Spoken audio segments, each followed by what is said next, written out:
What's up, YouTube? Welcome back. Tesla Tuesday. My prediction, talk about Tesla. Big day today, battery day. 30 minutes after close is going to be the presentation. And now I made a video talking about this. We're going to get into the chart. We're going to talk about the tweet and kind of how it acted.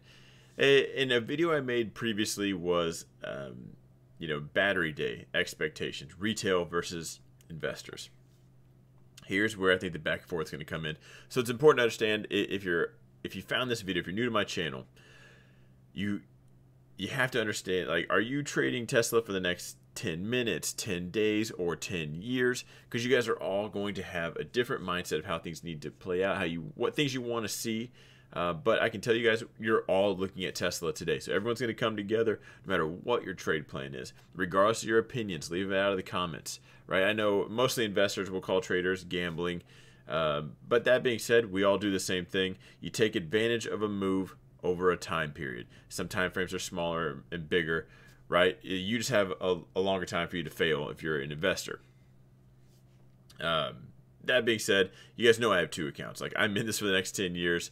As far as shares go, like, when's the best time to buy? I always ask, is the market open? It's a good time to buy Tesla. Is it a red day?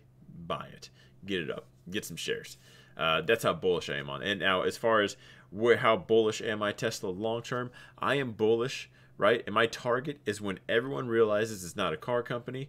Energy, if you've been watching my YouTube channel for a while, you guys know I've been talking about being bullish Tesla for the energy race factor, right? I'm sorry, I think we're about to kick off an energy race. I think it's once this becomes the cool thing for all the countries to do, we're going to be all over. I think Tesla's just leading the way on that.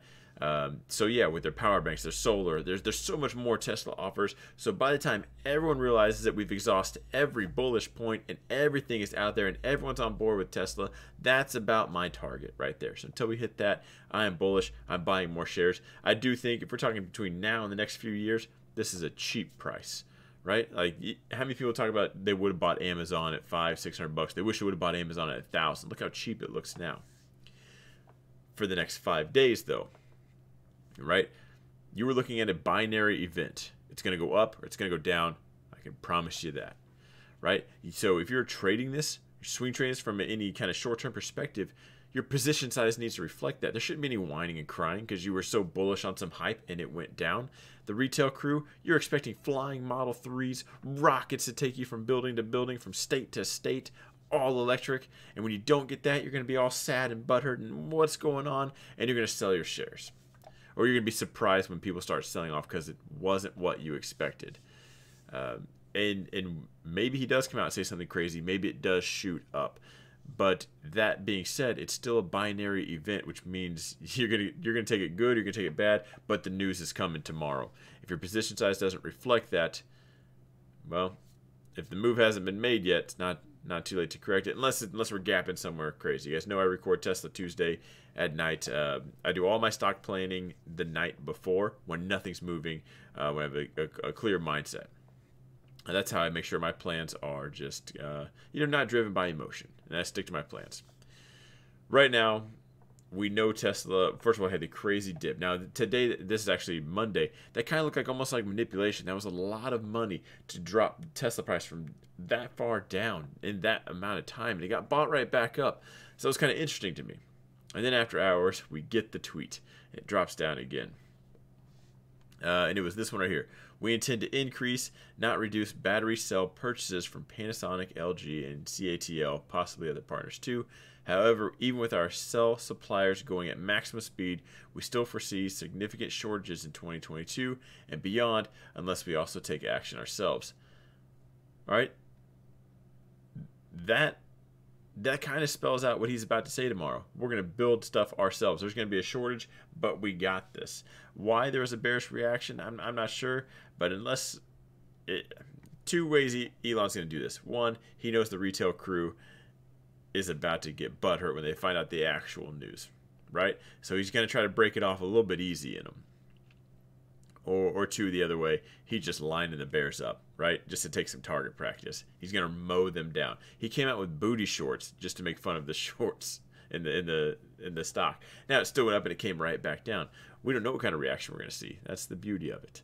It's the beauty of a binary event. It's going to do one of the two. That's it. I can't say it enough. But the effects are long-term production, especially the semi, Cybertruck, and Roadster. But we will now, let's see. But what we announce will not reach serious high volume production until 2022. So that's probably going to be the truck, Texas. You know, I kind of speculated a India factory.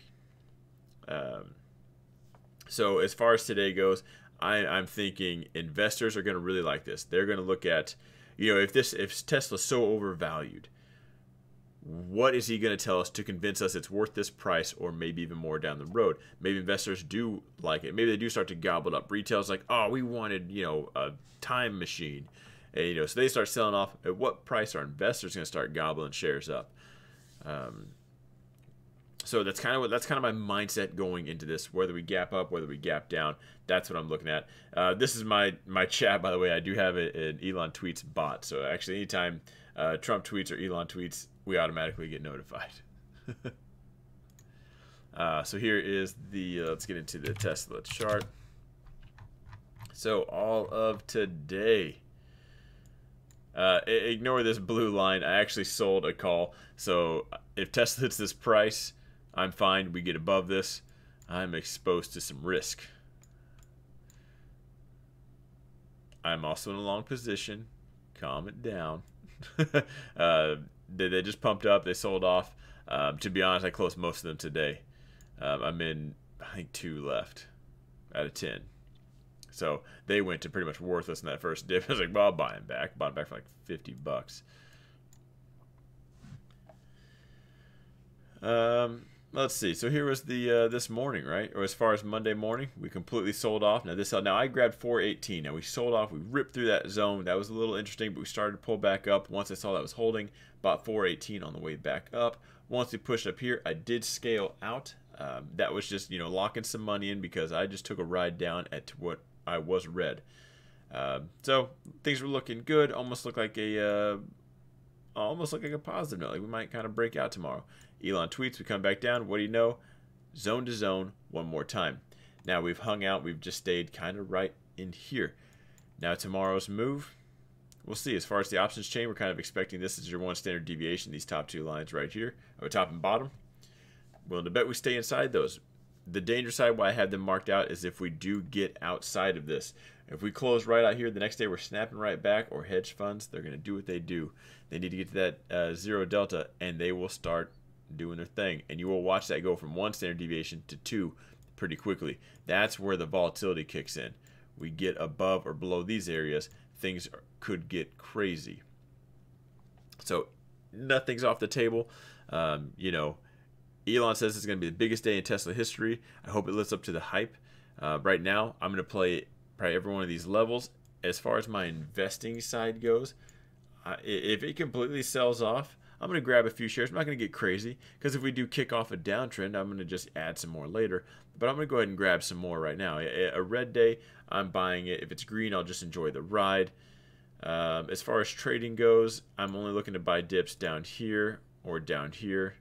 That'd be a wild ride to just drop to 328. Of course, I would buy that on every account.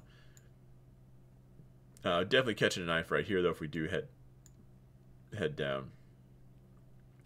If we gapped up into this zone, I'm going to keep a stop probably underneath this. Hopefully we get that hype going. This is going to be treated just like you would treat anything else on earnings day, right? It's just going to be, you might see the earnings run up, and then we get the announcement. Let's see how the reaction is. So I'll end it here, guys. That is my breakdown of Tesla. There's really not much to predict other than, I can't say it enough, it's a binary event. Right? If you're invested in this, what do you care? Like, you want to hear the news. What do you care about price? Because this is minuscule. This is nothing compared to what it's going to be, 2 years from now, let alone 10. But if you're trading for the next 10 minutes, I'm trading every one of these levels. Babysit it, watch it. If I get a mad run up, I'm going to go ahead and probably scale out in the trading account. I'll be fine. If it makes a mad dash the next morning, I'll be fine with those profits. I'll also be fine if it completely sells off with how much I just give back. So again, I'll end it here. I'll see you guys. I do go live on Wednesdays after hours. I'll see you guys live Wednesday night.